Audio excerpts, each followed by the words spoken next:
Hello guys, ipapakita ko po sa inyo ang in-order ko na GCash card. In-order ko po ito nung March 24. Natanggap ko nung March 30.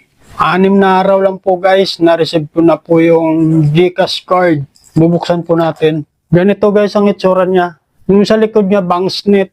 Tapos meron na po siyang pangalan. Sa mga hindi pa po nakakalam, ang GCash card ay isang physical na prepaid debit card na direktang nakakonekta sa inyong GCash wallet ng isang gumagamit nito na nagbibigay daan sa mga cashless na pagbabayad sa mga physical na tindahan, online, shopping, at ATM withdrawal. Sa buong mundo po ito guys. Pinapagana ng Visa o dating Mastercard. Pinapayagan nito ang mga gumagamit gastusin ang kanilang balanse nang hindi na kailangan ng koneksyon sa internet. Kung gusto nyo po kumuha nito, tuturuan ko po kayo kung paano umorder sa GCash. Pero dapat meron po kayong GCash account at fully verified. Una, buksan lang po ang GCash. Itap lang po ang profile. Itap din po ang my link account. May makita po kayong GCash card. Itap nyo lang po yan. Hintayin nyo lang po. Order card. Send me card. Sundan nyo lang po guys. May bayad po yan, 250. Itap lang po ang next. Dito na po tayo maglagay ng ating mga pangalan.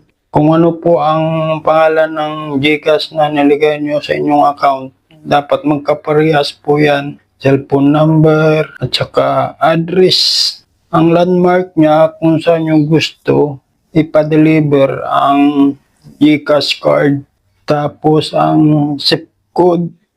May nakalagay po kasi sa landmark niya, optional, pero mas maganda sa akin. Lagyan nyo na lang po para hindi na po mahirapan yung rider na mag-deliver. Para alam nyo na kagad kung saan ipa-deliver. Itap lang po ang next. Review information. Yan guys, tingnan nyo lang kung ano po ang mali po dyan. Itap nyo lang po yung nakabox po dyan. 2. Tapos, itap din po ang confirm. Okay na, itap lang po ang pay. Hintayin nyo lang po. Umiikot na po siya. Order success. Ganun lang po kadali guys.